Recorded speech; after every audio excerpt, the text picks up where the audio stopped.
or distinctions that are simple and universally applicable, that the minute you understand them, you can use them to increase the quality of your life.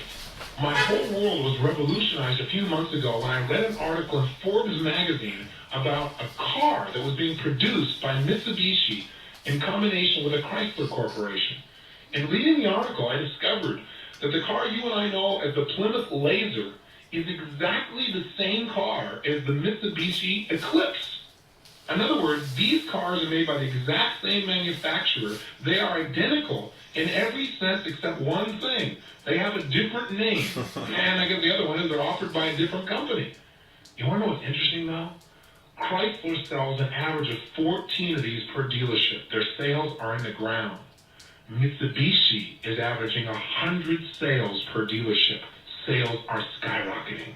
The same car, released at the same time. What's the difference? Well, when they went out and began to do research, they found out what you might guess. Americans said, well, you know, I really would like the Chrysler company. I like to buy American cars, but the Japanese make better quality. Now, when I read this, I got upset. I thought, this belief system is keeping America from rebounding. I started thinking, this is ridiculous. You know, it's true Japanese get quality products, but so do Americans. I mean, how can people generalize that? Look what it's doing to Chrysler. But then I mismatched myself. And I thought for a moment, is there a good reason why most people in America would rather buy a Sony than an RCA? And there is an answer. Most American consumers clearly perceive that Japanese products are superior in quality. And you know what? They have a lot of evidence to back this idea up.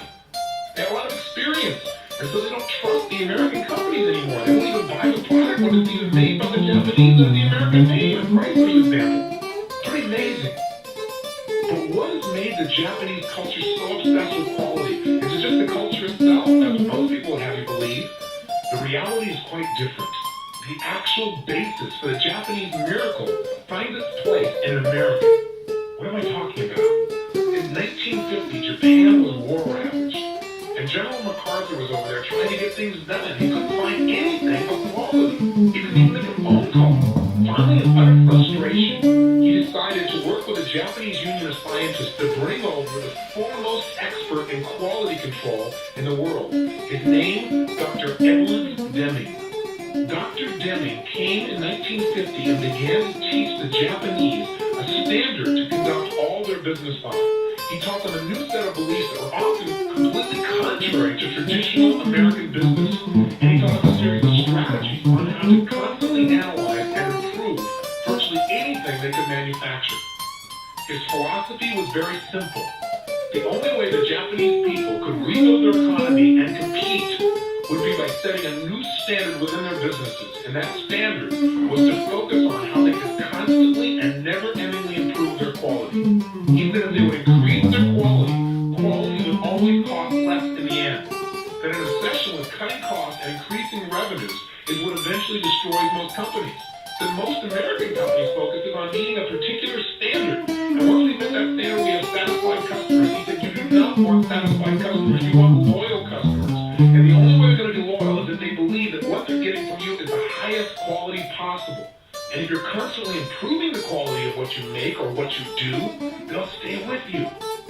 He said the biggest mistake that American management makes is that they set an arbitrary standard and they believe that the only way to increase that standard is by spending more money, which would reduce their profit. He said nothing is further from the truth. Your key to success will be to make gradual, constant, never-ending improvements at an incremental level. That by constantly improving the little things, quality will come together at a level people never dreamed possible. He said, but it must be daily. It must be management. It must be workers. It must be supervisors. It must be all people working together to produce this consistently. Deming continued to come back year after year to teach the captains of Japanese business, some of which, by the way, were just getting started, little companies like Sony with Mr. Morita. He promised them that if they absolutely committed to constant, never-ending improvement in the quality of their products and services, that shortly they would flood the world with quality products and become a dominant power in industry and eventually a dominant economic power in the world. Well, to war-ravaged Japan, when you couldn't even make a phone call, this seemed absolutely absurd. But the Japanese people, the captains of business, believed him and applied what he said rigorously.